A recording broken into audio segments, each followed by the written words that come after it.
Chapter 5 लिखित योजनाएं बनाएं। समय के सभी संकल्प प्रबंधक अच्छे योजनाकार होते हैं। वे हर छोटे बड़े उद्देश्य को हासिल करने के लिए सूचनाएं और उपसूचनाएं बनाते हैं। जब भी कोई नया प्रोजेक्ट उनके डेस्क पर आता है तो वे पूरी तरह विचार करते हैं और वे सटीकता से क्या हासिल करना चाहते हैं। फिर वे एक क्रमबद्ध सूची लिखते हैं कि प्रोजेक्ट पूरा करने के लिए कौन कौन से कदम उठाने होंगे। नियम यह है कि योजना बनाने में लगने वाला हर मिनट क्रियान्वयन में 10 मिनट बचता है।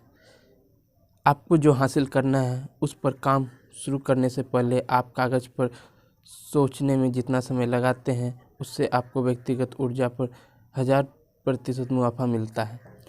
आप अपने काम की योजना बनाने में जो 1 मिनट का समय लगाते हैं उससे आपके 10 मिनट बचते हैं। एक बार जब आप अपने लक्ष्य के बारे में स्पष्ट हो जाते हैं तो फिर आप सूची बनाते हैं कि वह लक्ष्य हासिल करने के लिए आपको कौन सी चीज़ें करनी होगी। जब आपको दिमाग में नई चीज़ें आए तो उन्हें सूची में जोड़ते रहें जब तक कि सूची पूरी न हो जाए।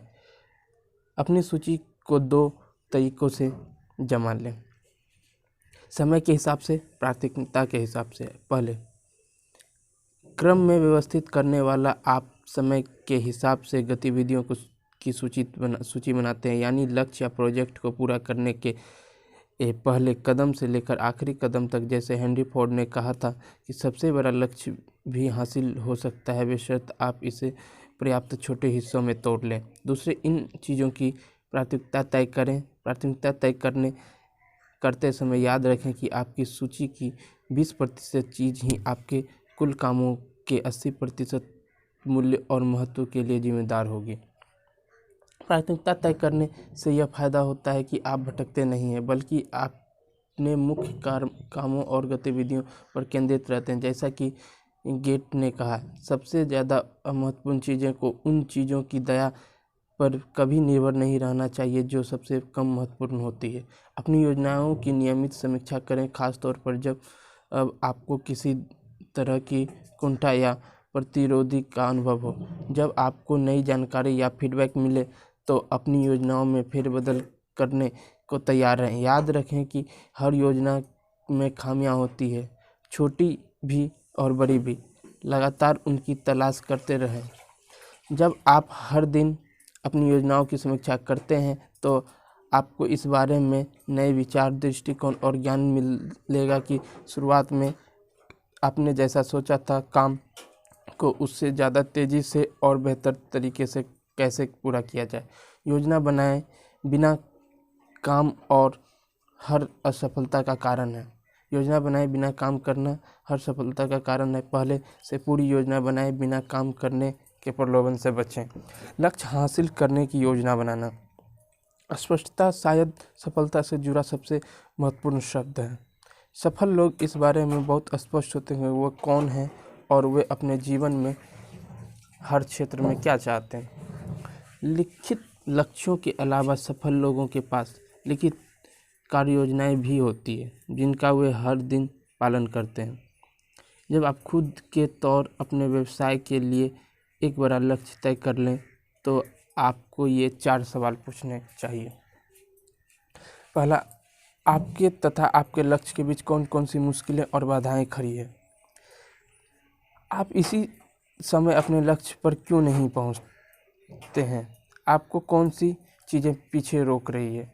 आपके रास्ता में कौन खड़ा है। आपको कौन सी समस्या सुलझानी है, किन मुश्किलों से उबरना है ताकि आप अनंत अपना लक्ष्य हासिल कर लें। आपको जो समस्या उलझने की ज़रूरत है उनमें वह 20% समस्या कौन सी है जो आपके तथा आपके लक्ष्य के बीच 80% बाधाएं के लिए जिम्मेदार है।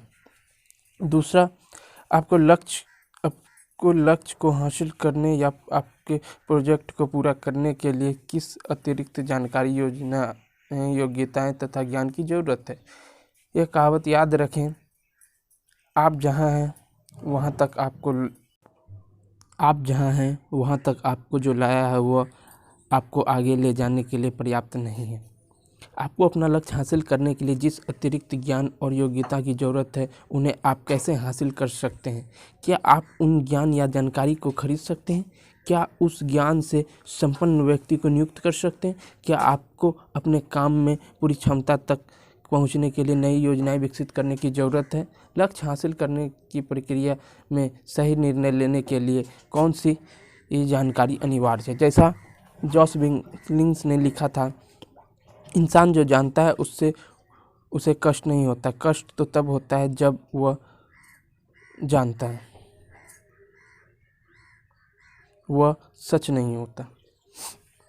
तीसरा, वे कौन से लोग, समूह या संगठन हैं जिनकी सहायता और सहयोग की ज़रूरत आपको आपका लक्ष्य हासिल करने के लिए कई बार एक व्यक्ति ही आपको विचार और जानकारी दे सकता है या आपके लिए द्वार खोल सकता है, जिससे आपको उम्मीद से ज़्यादा बहुत हासिल करने में मदद मिलती है।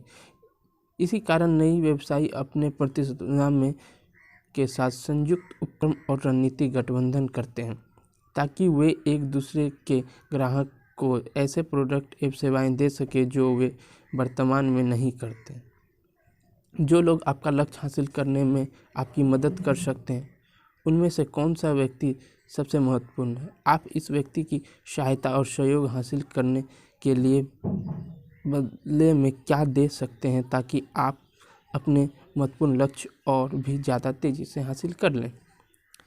व्यवसाय में और हमारे आसपास के संसार में सबसे महत्वपूर्ण प्रोजेक्ट वही लोग करते हैं जो शुरू करने से पहले विस्तृत जानकारी बनाते हैं। खुद के लिए और अपने व्यवसाय के लिए लिखित योजनाएं बनाएं और फिर सावधानी से उन योजनाओं पर चलें जब तक कि आप कामयाब न हो जाएं।